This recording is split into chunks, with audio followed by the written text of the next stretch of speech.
The courting of Shdd. What did the colonel's lady think? Nobody never knew. Somebody asked the sergeant's wife, and she told 'em true. When you get to a man in the case, they're like a row of pins. For the colonel's lady and Judy O'Grady are sisters under their skins.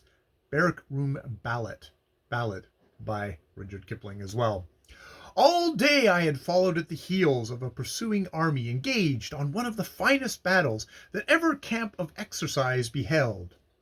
30,000 troops had, by the wisdom of the government of India, been turned loose over a few thousand square miles of country to practice in peace what they would have never attempted in war.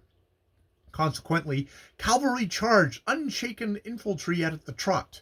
Infantry captured artillery by frontal attacks delivered in line of quarter columns, and mounted infantry skirmished up to the wheels of an armored train which carried nothing more deadly than a 25-pounder Armstrong, two Nordenfelds, and a few score volunteers, all cased in 3/8-inch boilerplate. Yet it was a very lifelike camp. Operations did not cease at sundown. Nobody knew the country, and nobody spared man or horse. There was an unending cavalry scouting and an almost unending force work over broken ground. The Army of the South had finally pierced the center of the Army of the North and was pouring through the gap hot foot to capture a city of strategic importance. Its front extended fanwise, the sticks being represented by regiments strung out along the line of route backwards to the divisional transport columns, and all the lumber that trails behind an army on the move. On its right, the broken left of the Army of the North was flying in mass, chased by the Southern horse and hammered by the Southern guns, till they had been pushed far beyond the limits of their last support. Then the flying sat down to rest, while the elated commandant of the pursuing force telegraphed that he had held all in check and observation. Unluckily, he did not observe that 3 miles to his right flank a flying column of Northern horse with a detachment of Gurkhas and British troops had been pushed round as fast as the failing light allowed to cut across the entire rear of the Southern army, to break, as it were, all the ribs of the fan where they converged by striking at the transport, reserve ammunition, and artillery supplies. Their instructions were to go in, avoiding the few scouts who might have not been drawn off by the pursuit, and create sufficient excitement to impress the Southern army with the wisdom of guarding their own flank and rear before they captured cities. It was a pretty maneuver, neatly carried out. Speaking for the 2nd Division of the Southern Army, our first imitation of attack was at twilight, when the artillery were laboring in deep sand. Most of the escort were trying to help them out, and the main body of the infantry had gone on. A Noah's Ark of elephants, camels, and the mixed menagerie of an Indian transport train bubbled and squealed behind the guns, when there appeared from nowhere, in particular, British infantry to the extent of 3 companies, who sprang to the heads of the gun horses and brought them all to a standstill, amid oaths and cheers. "How's that, umpire?" said the major, commanding the attack, and with one voice the drivers and limber guns answered, "Hoot!" while the colonel of the artillery spluttered. "All your scouts are charging our main body," said the major. "Your flanks are unprotected for 2 miles. I think we've broken the back of this division. And listen, there go the Gurkhas." A weak fire broke from the rear guard more than a mile away, and was answered by cheerful howlings. The Gurkhas, who should have swung clear of the 2nd Division, had stepped on its tail in the dark, but drawing off hastened to reach the next line of attack, which lay almost parallel to us 5 or 6 miles away. Our column swayed and surged irresolutely. 3 batteries, the division ammunition reserve, the baggage, and a section of the hospital and bearer corps. The commandant ruefully promised to report himself cut up to the nearest umpire, and, commending his cavalry and all other cavalry to the special care of Ibis, told on to resume touch with the rest of the division. "We'll bivouac here tonight," said the major. "I've a notion that the Gurkhas will get caught. They may want us to reform on. Stand easy till the transport gets away." A hand caught my beast's bridle and led him out of the choking dust. A larger hand deftly canted me out of the saddle, and two of the hugest hands in the world received me sliding. Pleasant is the lot of the special correspondent who falls into such hands as those of Privates Mulvaney, Othras, and Leroyd. "And that's all right," said the Irishman calmly. "We thought we'd find you somewhere here by. Is there anything of yours in the transport? Othras'll fetch it out." Othras did fetch it out from under the trunk of an elephant, in the shape of a servant and an animal both laden with medical comforts. The little man's eyes sparkled. "If the brutal and licentious soldiery of these parts get sight of that truck," said Mulvaney, making practiced investigation, "they'll loot everything. They're being fed on iron fillings and dog biscuits these days, but glory's no compensation for a bellyache. Praise be, we're here to protect you, sir. Beef, sausage, bread, soft and that's a curiosity, soup in a tin, whiskey by the smell of it, and fowls. Mother of Moses, but ye take the field like a confectioner. 'Tis scandalous." "Here's an officer," said Othras significantly. "When the sergeant's done lushin', the privet may clean the pot. When the sergeant's done lushin', the privet might clean the pot." I bundled several things into Mulvaney's haversack before the major's hand fell on my shoulder, and he said tenderly, "Requisition for the Queen's service. Wolsey was quite wrong about special correspondents. They're the soldiers' best friends. Come and take potluck with us tonight." And so it happened, amid laughter and shouting, that my well-considered commandant melted away to reappear later at the mess table, which was a waterproof sheet spread on the ground. The flying column had taken 3 days' rations with it, and there be few things nastier than government rations, especially when government is experimenting with German toys.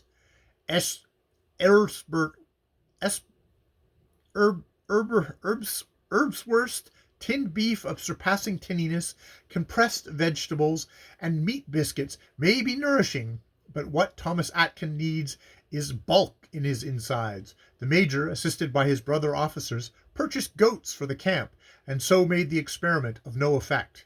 Long before the fatigue party sent to collect brushwood had returned, the men were settled down by their valets, kettles, and pots, and had appeared from the surrounding country, and were dangling over fires. As the kid and the compressed vegetables bubbled together, there rose a cheerful clinking of mess tins, outrageous demands for a little more stuffin', with that there liver wing, and gust on gust of chaff as pointed as a bayonet, and delicate as a gun butt. "The boys are in good temper," said the major. "They'll be singing presently." Well, a night like this is enough to keep them all happy. Over our heads burned the wonderful Indian stars, which are not at all pricked on one plane, but, preserving an orderly perspective, draw the eye through the velvet darkness of the void up to the bared doors of heaven itself. The earth was a grey shadow, more unreal than the sky. We could hear her breathing lightly in the pauses between the howling of the jackals, the movement of the wind in the tamarisks, and the fitful mutter of musketry fire leagues away to the left. A native woman from some unseen hut began to sing. The mail train thundered past on its way to Delhi, and a roosting crow cawed drowsily.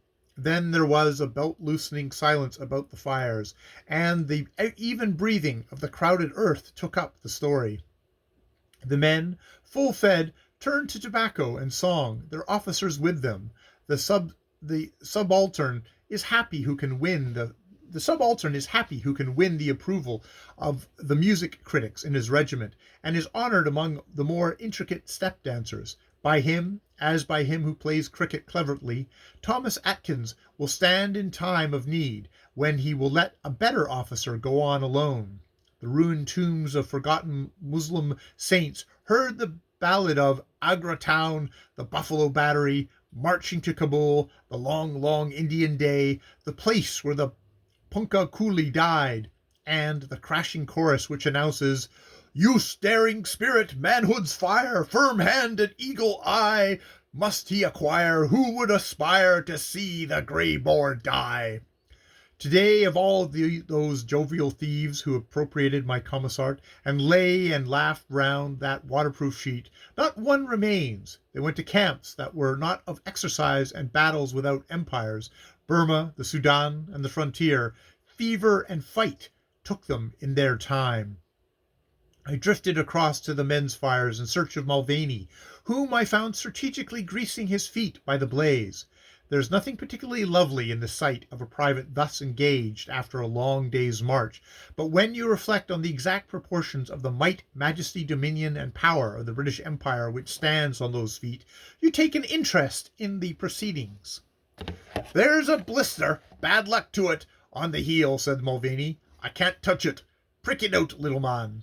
Orthros took out his housewife, eased the trouble with a needle, stabbed Mulvaney in the calf with the same weapon, and was swiftly kicked into the fire. "I broke the best of my toes over you, you grinning child of disruption," said Mulvaney, sitting cross-legged and nursing his feet. Then, seeing me, "Oh, it's you, sir. Be welcome, and take that maraude in Scott's place. Jock, hold him down on the cinders for a bit." But Orthros escaped, and went elsewhere, as I took possession of the hollow he had scraped for himself and lined with his great coat. Leroyd, on the other side of the fire, grinned affably, and in a minute fell fast asleep. "There's the height of politeness for you," said Mulvaney, lighting his pipe with a flaming branch. "But Jock's eaten half a box of your sardines and one gullup, and I think the tin too. What's the best with you, sir? And how did you happen to be in the Lusson side of this day when we captured you?" "The Army of the South is winning, all along the line," I said. "Then that's the line the hangman's rope saving your presence. You'll learn tomorrow how we retreat to draw them on before we make them trouble. And that's what a woman does. By the same token, we'll be attacked before dawning, and it would be better not to slip your boots." "How do I know that?" "By the light of a pure reason. Here are 3 companies of us ever so far inside of the enemy's flank, and a crowd of roaring, tarring, squealing cavalry just gone on to turn out the whole hornet's nest of 'em.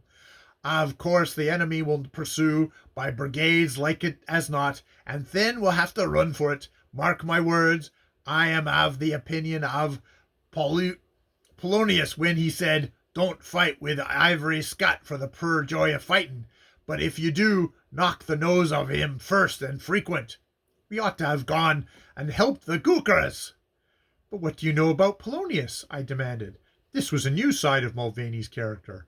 "All of that Shakespeare ever wrote on Dal, more than the gallery shouted," said the man of war, carefully lacing his boots. "Did I not tell you of Silver Theatre in Dublin when I was younger than I am now and a patron of the drama? Old Silver would never pay actor, man or woman, their just dues, and by consequence his company was collapsible at the last minute. Then the boys would clamour to take a part, and off as not old Silver made them pay for the fun. Faith, I've seen Hamlet played with a new black eye and a queen as full as cornucopia.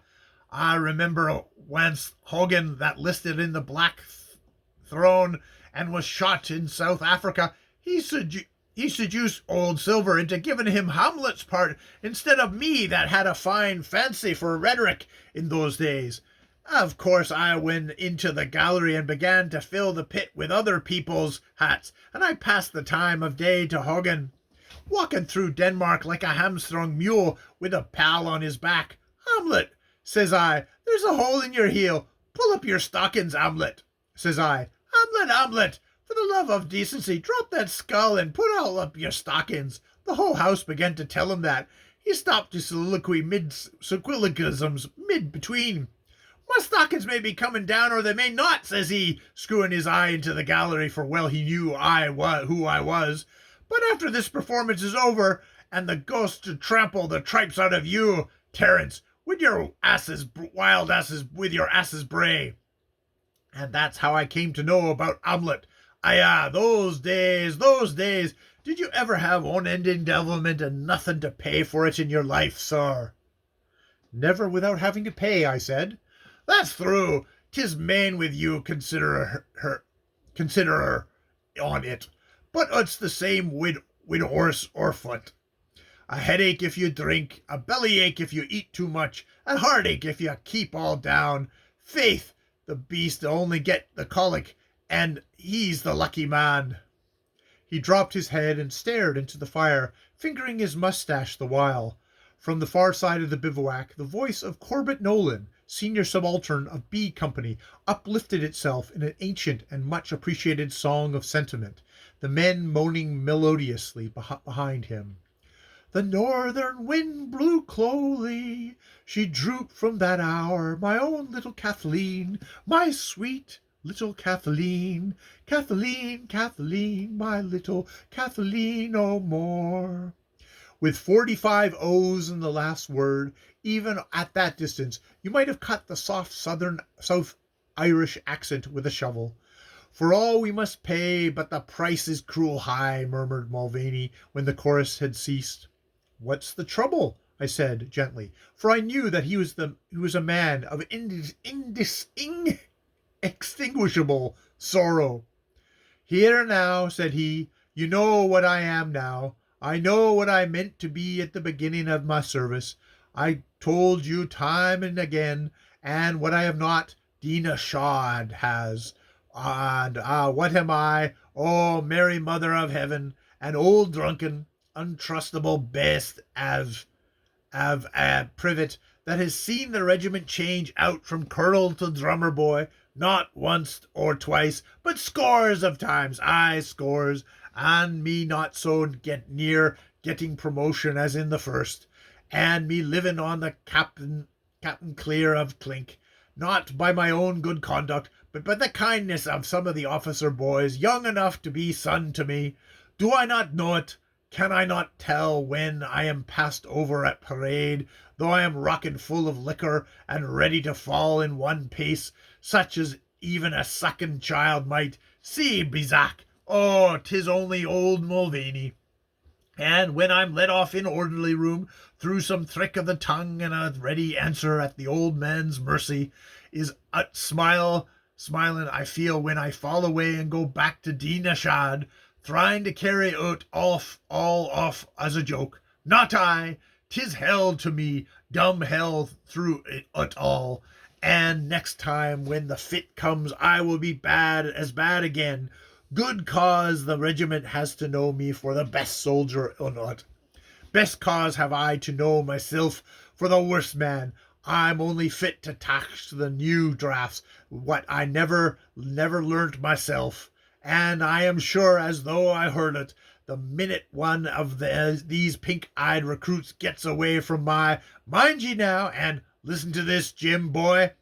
Sure I am as the sergeant hounds me up for him for a warning, so I attach, as they say at muskery instruction, by direct and ricochet fire. Lord be good to me, for I have stood some trouble." "Lie down and go to sleep," said I, not being able to comfort or advise. "You're the best man in the regiment, and next to Othrys, the biggest fool. Lie down and wait till we're attacked. What force will they turn out? Guns, think you? Try that with your lords and ladies, twisting and turning the talk. Though you meant well, ye could say nothing to help me, and yet ye never knew what cause I had to be what I am." "Begin at the beginning and go on to the end," I said royally, "but rake up the fire a bit first." I passed Othrys' bayonet for a poker.